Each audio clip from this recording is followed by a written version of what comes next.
તહેવારોની સિઝન શરૂ થતાં જ ખાંડના ભાવમાં વધારો થયા સામાન્ય લોકોની ચિંતા વધી।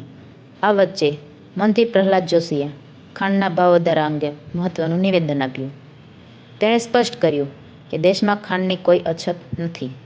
તો શું ભાવ વધારા પાછળનું સાચું કારણ શું છે અને કેમ આ ભાવ વધારો થયો છે? દેશમાં ખાંડના વધતા ભાવ પાછળ શેરડીમાં ફેલાયેલો રોગ અને એલ નીનો વેધર પેટર્ન જવાબદાર હોવાનું કેન્દ્રીય મંત્રી પ્રહલાદ જોશીએ જણાવ્યું છે।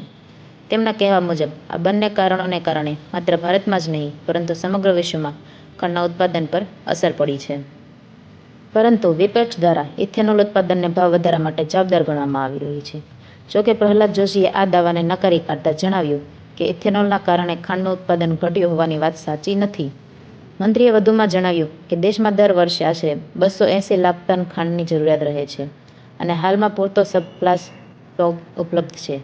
તહેવારો દરમિયાન ખાંડની ઉપલબ્ધતા જળવાઈ રહે અને ભાવ નિયંત્રણમાં રહે તે માટે સરકારે કાચી ખાંડની કામચલાઉ આયાત કરવાનો નિર્ણય કર્યો છે। સરકારનો દાવો છે કે આ પગલાંના કારણે આગામી સમયમાં ખાંડના ભાવમાં સ્થિરતા આવશે અને લોકોને રાહત મળશે। હવે જોવાનું એ રહ્યું કે આ ભાવ વધારો ક્યાં સુધી જાય છે। શું માત્ર આ ભાવ વધારો ખાંડ સુધી જ સીમિત રહેશે કે બીજી કોઈ અન્ય વસ્તુ પર પણ આ ભાવ વધારો લાગશે? મોટા ઉત્પાદનો અને મોટી કંપનીઓમાં આ ભાવ વધારો ખૂબ જ અસરકારક છે।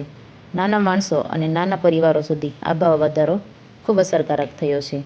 હવે જોઈએ કે આગળ કઈ વસ્તુઓમાં ભાવ વધારો થાય છે। આવી જ અપડેટ માટે જોતા રહો અમારી ચેનલ। જય હિન્દ, જય ગુજરાત।